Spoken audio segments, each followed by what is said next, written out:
Online betting apps ఆగడాలకు అడ్డుకట్ట వేయటమే లక్ష్యంగా కేంద్రం కీలక బిల్లును తీసుకొచ్చింది.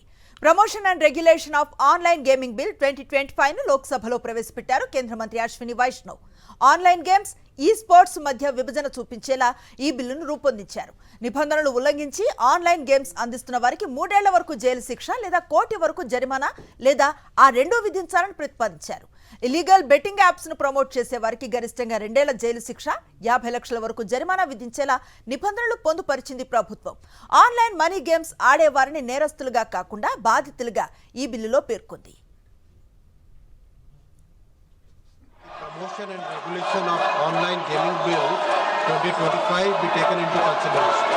Question is that the leave may be granted to introduce the bill. Those in favor may say yes. Those against may say no. I think the ayes have it. Ayes have it.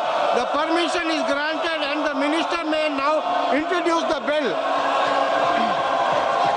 Honorable Speaker, sir, I rise to introduce the promotion and regulation of online gaming bill 2025 to be taken into.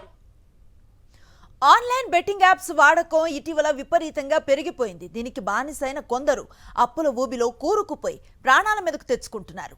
వీటిని promote చేసిన పలువురు ప్రముఖులు ప్రస్తుతం దర్యాప్తు సంస్థల నుంచి విచారణ ఎదుర్కొంటున్నారు.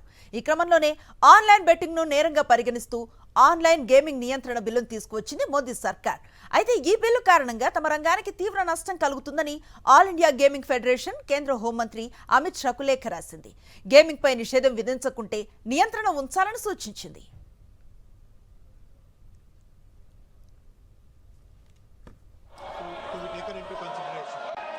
To move that the promotion and regulation of online gaming bill 2025 be taken into consideration.